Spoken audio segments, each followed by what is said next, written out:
Morning. It's good that we woke up this morning. We're able to be here. It's definitely a blessing. I want to read Genesis. I think it's good to reflect back on to the beginning. I find it interesting reading this stuff as we are in this body, to comprehend earth and what God created. It's just amazing. I just find myself often just thinking about the creation of all of this and how He did that. And I don't know that we can even comprehend everything that He has given or brought to us in the creation of life and earth. So starting Genesis 1, in the beginning, He created the heavens and the earth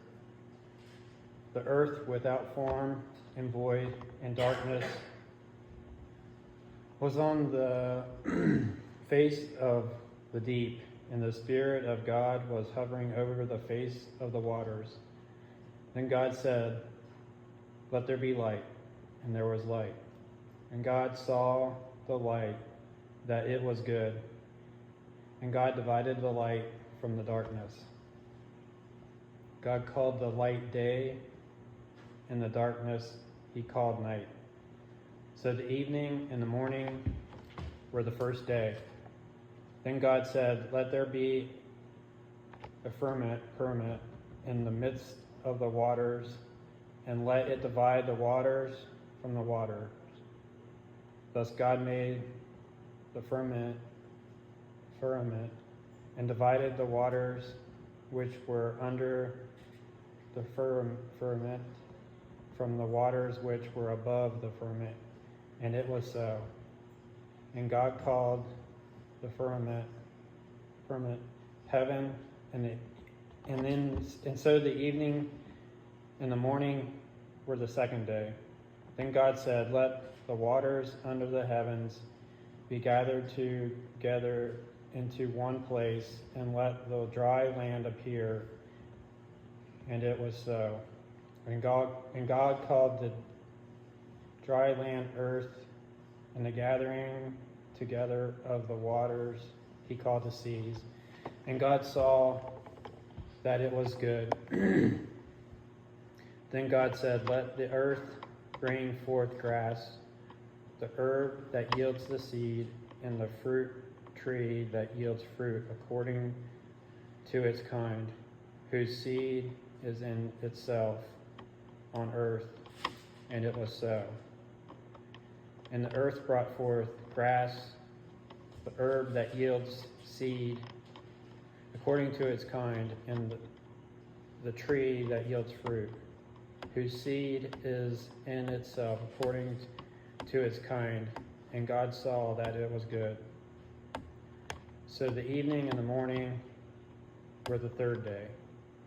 Then God said, "Let there be light in the firmament of the heavens to divide the day from the night, and let them be for signs and seasons and for days and years.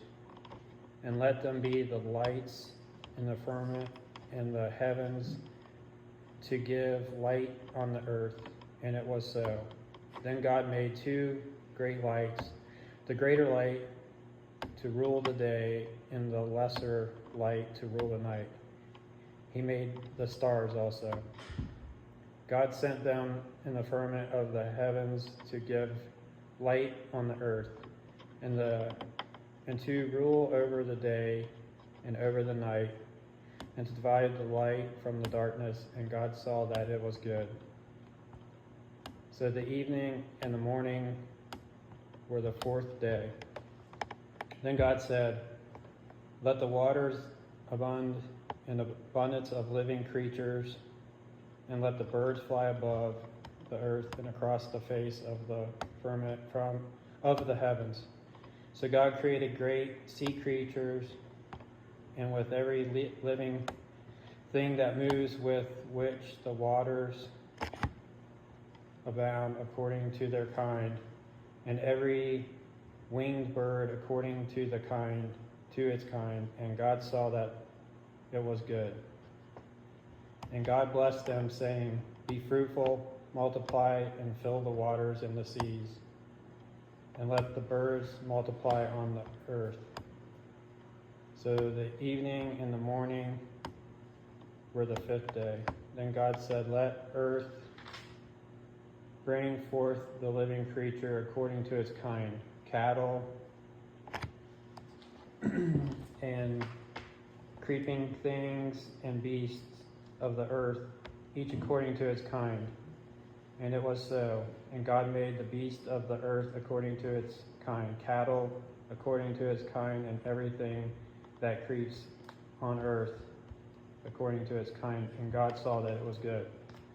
Then God said, Let us make man in our image, according to our likeness. Let them have dominion over the fish of the seas, over the birds of the air, and over the cattle, over all of the earth, and over every creeping thing that creeps on the earth. So God created man in his own image. In the image of God he created him, male and female he created them. Then God blessed them, and God said to them, Be fruitful and multiply, fill the earth and subdue it, have domain over the fish of the seas, and over the birds of the air, and over everything that moves on earth.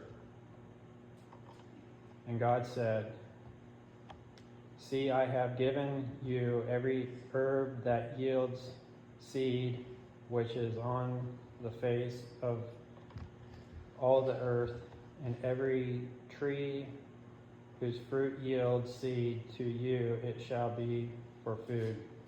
Also to every beast of the earth, to every bird of the air, and everything that creeps on the earth, in which there is life, I have given every green herb for food. And it was so. Then God saw everything that he had made, and indeed it was very good. So the evening of the morning were the sixth day. So going back on some of that, the light in the day, I mean, can you imagine if we didn't have that, how if we were all light or all day? And then he talks about the seas and the earth and the birds that he created, the sea creatures, and then the animals on the ground that we have, and then the seeds that are sowed. That he had provided everything for us that we need. And just as we, on our way here, just to think, and you drive by all these fields and see all this corn, and to think, I think I read one time that one kernel that the farmer plants, that husk or stalk will create 2 ears of corn, which each ear has about 600 kernels. So you go from 1 to about 1,200, which is truly amazing. And it's just everywhere. And then that he created us from the dirt, which is where this comes up next in chapter 2. Starting with chapter 2. Thus the heavens and the earth and all the host of them were finished. And on the seventh day God ended his work which he had done, and he rested on the seventh day from all his work which he had done. Then God blessed the seventh day and sanctified it, because in it he rested from all his work which God had created and made. This is the history of the heavens and the earth when they were created, in the day that the Lord God made the earth and the heavens. Before any plant of the field was in the earth, and before any herb of the field had grown, for the Lord God had not caused it to rain on the earth, and there was no man till the to till the ground. But a mist went up from the earth and watered the whole face of the ground. And the Lord God formed man of dust of the ground and breathed into his nostrils and breathed a breath of life. And man became a living being. The Lord God planted a garden eastward in Eden, and there he put a man whom he had formed. And out of the ground the Lord God had made every tree grow that is pleasant to the sight and is good for food. The tree of life was also in the midst of the garden, and the tree to the knowledge of good and evil. Now a river went out of Eden to water the garden, and from there it parted and became 4 rivers. The name of the first was Pishon. It is the one which skirts the whole land of Havilah, where there is gold, and the gold of the land is good. Bdellium and the onyx stone are there. The name of the second river is Gihon. It was the one which goes around the whole land of Cush. The name of the third river was Hiddekel. It is the one which goes towards the east of Assyria. And the fourth river is the Euphrates. Then the Lord God took the man and put him in the garden of Eden to tend to it. And the Lord God commanded the man, say, of every tree the garden you must freely eat, but of the tree of knowledge of good and evil you shall not eat. For that day that you eat it, you shall surely die. And the Lord God said, it is not good that a man should be alone. I will make him a helper comparable to him. Out of the ground of the Lord God formed every beast in the field and every bird of the air, and brought them to Adam to see what he would call them. And whatever Adam called each living creature, that was its name.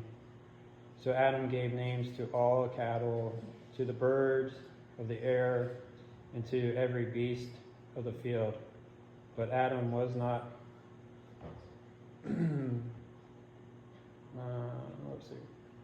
But for Adam there was not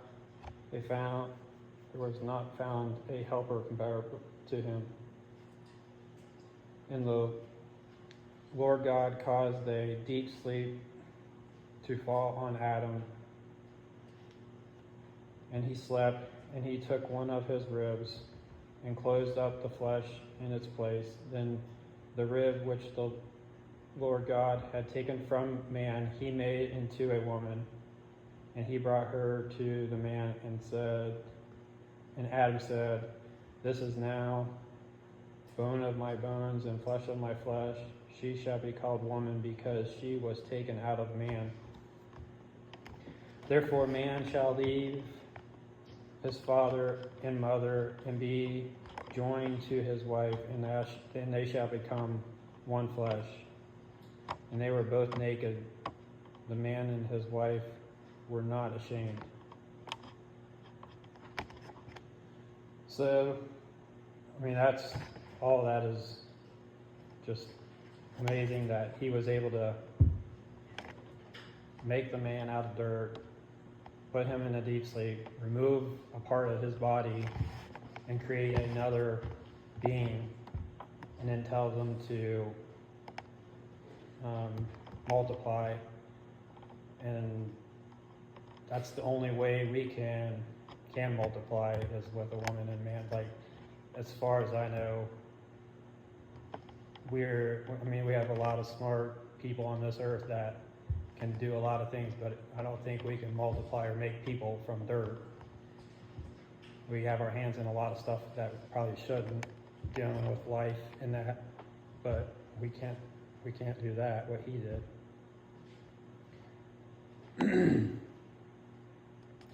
I'm going to go ahead and do 3 and then be done.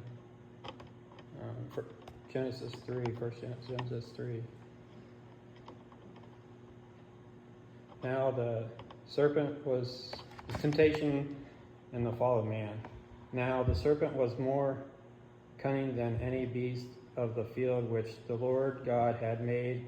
And he said to the woman, Has God indeed said, You shall not eat of every tree in the garden? And the woman said to the serpent, We may eat the fruit of the trees of the garden, but the fruit of the tree which is in the midst of the garden, God has said, You shall not eat it, nor shall you touch it, lest you die. Then the serpent said, The woman, you will not surely die, for God knows that in the day you eat of it, your eyes will be opened, and you will be like God, knowing good and evil. So when the woman saw that the tree was good for food, that it was pleasant for the eye, and the tree desirable to make one wise, she took of its fruit and ate. She also gave to her husband with her, and he ate. Then the eyes of both of them were opened, and they knew that they were naked, and they sewed fig leaves together and made themselves coverings.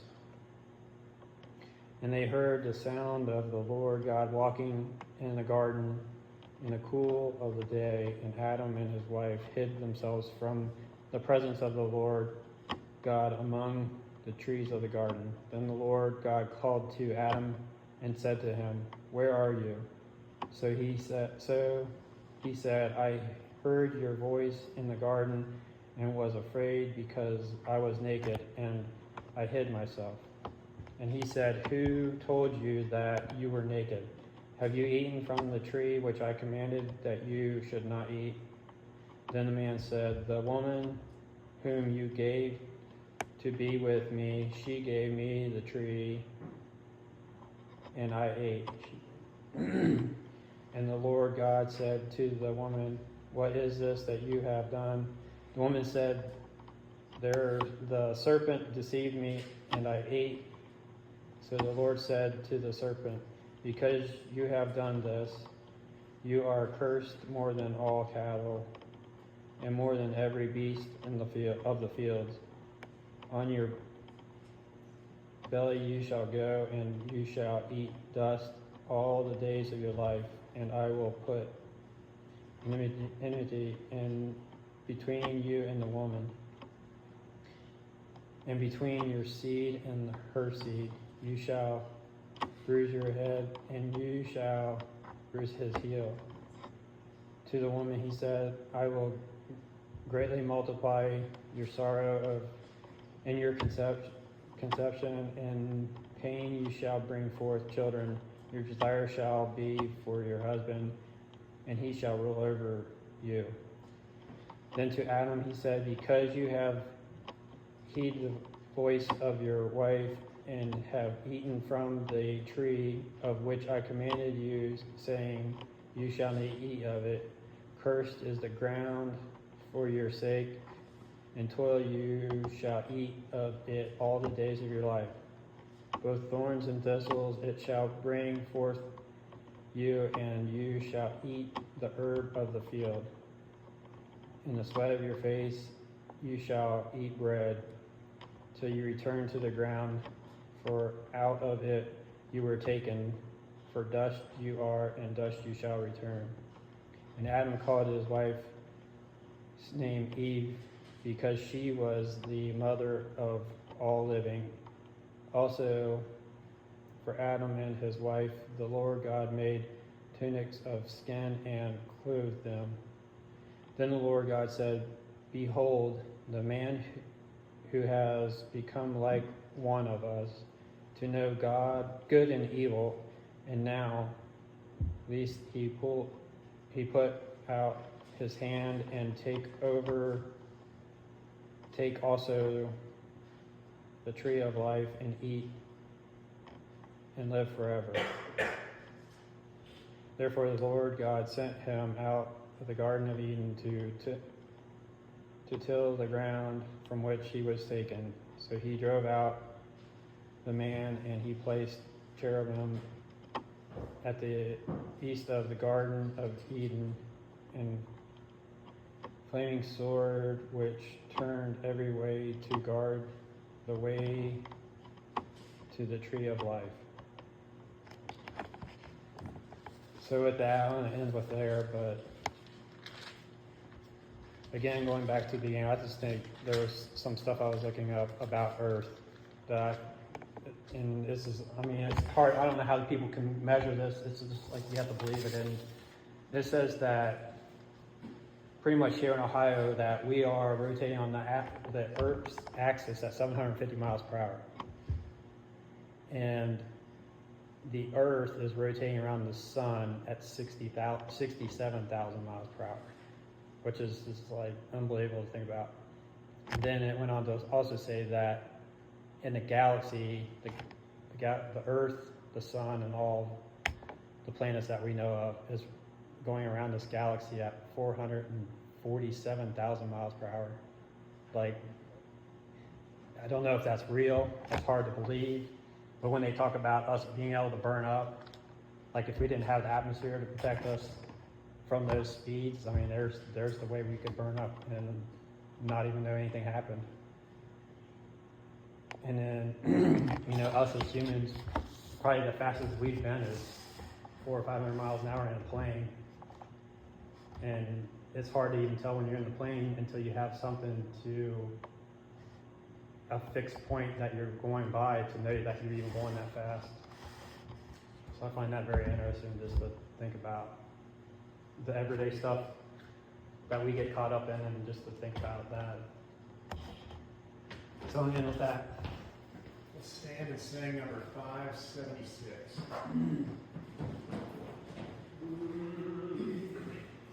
There's a fountain free, 'tis for you and me. Let us haste, no haste to its brink. 'Tis the fount of love from the source above, and he bids us all freely drink. Will you come to the fountain free? Will you come? 'Tis for you and me, thirsty soul. Hear the welcome call. 'Tis a fountain open for all. There's a living stream with a crystal gleam from the throne of life. Now it flows while the waters roll. Let the weary soul hear the call that forth freely goes. Will you come to the fountain free? Will you come? 'Tis for you and me, thirsty soul. Hear the welcome call. 'Tis a fountain open for all. There's a rock that's left, and no soul is left that may not its pure water shed.